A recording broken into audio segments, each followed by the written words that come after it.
for root beer. Originally from North America, root beer gets its distinctive flavor from the sarsaparilla or the root bark of the sassafras tree. That's something you just want to say.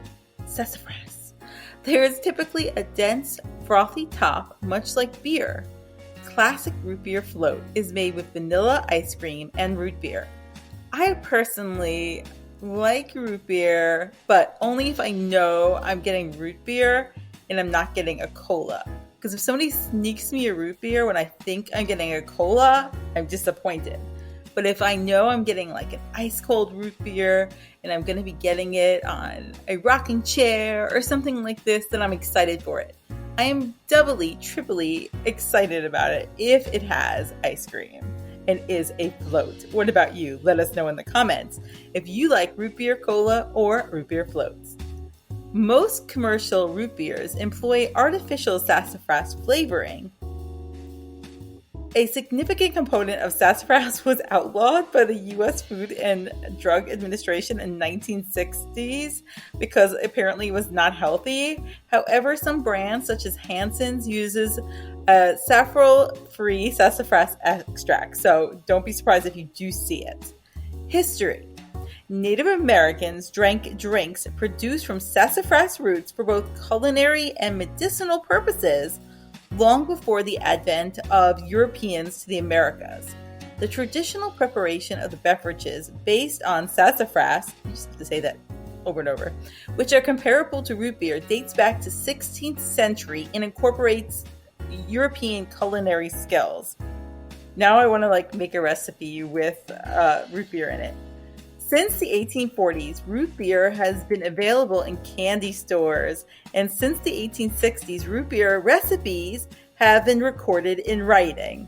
Root beer was likely mixed with soda as early as the 1850s, can you believe it? And it was often offered as a syrup rather than pre-made beverages in shops. Now, I know when I was young and I went to my doctor, the coolest doctor ever, I used to get Coca-Cola syrup. If that ever happened to you? And this was for belly aches. And I would get Coca-Cola syrup, and I just thought it was so cool. And I don't know, my kids never got that. Have you ever been prescribed Coca-Cola syrup? Let me know in the comments. Root beer is likely to have originated from other minor beer cultures that made low alcohol fermented drinks that were flavored because of their perceived therapeutic and nutritional benefits over potentially contaminated local sources of drinking water. Both Native Americans and Europeans were aware of sassafras's medical advantages, which led some druggists to offer root beer as a health tonic. The time-tested approach. The root components are typically combined with a syrup made from molasses and water, which is then allowed to cool for 3 hours before serving, including sassafras root, sassafras bark, and wintergreen. After 12 hours of fermentation time, after adding yeast, the beverage was drained and rebottled for secondary fermentation. This recipe typically yielded a drink with 2% alcohol or less, but little adjustments might increase the alcohol content. Don't try this at home, kids. Foam. The mucilaginous, can you say that 3 times fast? Mucilaginous characteristics of sassafras root and bark are responsible for the signature natural long-lasting froth seen in root beer. Historically, fermentation was used to create the fizz in root beer. Carbonated water became popular due to the advantages in technology and to meet rising consumer demand. The temporary decline in sassafras's popularity occurred once the possible health effects were realized. It returned later as a distilled, saffron-free flavoring. Small amounts of starch, such as cassava and natural surfactants, is that even a word, were employed by certain producers to mimic the foaming action of traditional root beer made with sassafras. The unique foaming characteristics of several root beer varieties have become part of their brand ID. Ingredients: Every state in the US and Canada currently produce commercial quantities of root beer.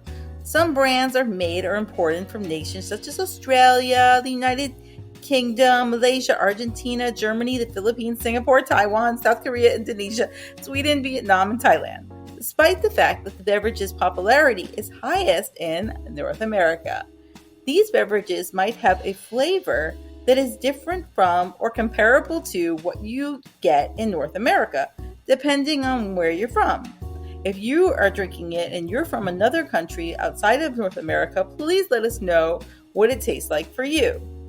Although there isn't a single definitive recipe, most current root beers are made using filtered water, sugar, and sassafras extract that doesn't include saffrole, vanilla, caramel, wintergreen, cherry bark, licorice root, sarsaparilla root, nutmeg, acacia, anise, molasses, cinnamon, sweet birch, and honey are examples of often used flavorings. Yum! Drinks with frothy texture can be made using yucca or soybean protein isolate and caramel coloring. Allspice, birch bark, coriander, juniper, ginger, wintergreen, hops, burdock root, dandelion root, spikenard, sarsaparilla, spice wood, wild cherry bark, yellow dock, prickly ash bark, vanilla beans, doggrass, and molasses and licorice are all used. Traditionally and commercially manufactured root beer still employ many of these components, but the latter is typically modified with thickeners, foaming agents, or carbonation. Somehow I feel like the old way might have been healthier, but who am I? Most popular brands don't include any caffeine. However, Barq's has roughly 1.8 mg of caffeine per 8 ounce, so watch for that. Homemade root beer can be created from industrial processed extract or from unprocessed herbs and roots. Traditional root beers, both alcoholic and non-alcoholic, have a thick, frothy head when poured, thanks to the thickeners such as the yucca extract, soybean protein, or other ingredients. Charles Elmer Hires, a pharmacist, is credited with successfully commercializing a brand of root beer. In 1875, Hires created his sassafras root tea. In 1876, he introduced a commercial version of root beer at the Philadelphia Centennial Exposition and began selling his extract. Hires, an abstainer, suggested the name root tea for the beverage. His original intention was to sell it to the New England fishermen, but he changed the name to root beer when he realized it would be more appealing to Pennsylvania coal workers. I think so. In 1886, Hires started bottling a drink produced from his renowned extract. And I have to say that everybody always makes a joke like, do you want some beer? Root beer? Am I the only one that makes corny jokes like that? Root beer had gained widespread distribution in the United States by 1893 during Prohibition, when alcohol was illegal to sell or possess. Non-alcoholic root beer sprang into the market. Not all commercial or traditional root beers were made from sassafras. In 1898, Barq's, a rival company to Hires, began marketing their sarsaparilla-based root beer under the generic name root beer, quote unquote. A&W Root Beer, that's probably what I'm most familiar with, was created by Roy Allen, founded a root beer stand in Lodi, California in 1919. Allen was the first person I knew who frosted the cups he used to serve his homemade root beer, they said. Also popular at this time and still widely consumed today is IBC root beer, which was first made commercially in the U.S. Historically, root beer got its characteristic name from saffrole. I don't know if it's saffrole, I'm going to say. An aromatic oil found in sassafras root and bark. However, in the 1960s, as we mentioned, the FDA outlawed the use of it in commercially mass-produced foods and medication. Womp womp. Oral administration of sassafras tea or sassafras oil with high concentrations of safrole to experimental animals resulted in them getting sick. So they had to get rid of it.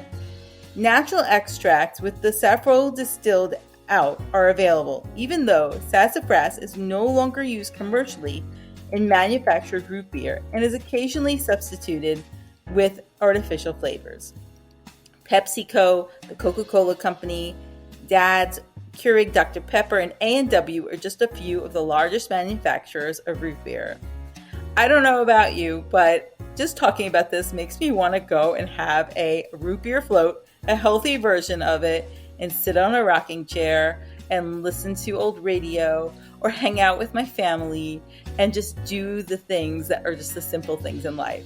Let me know if you are also craving a root beer float.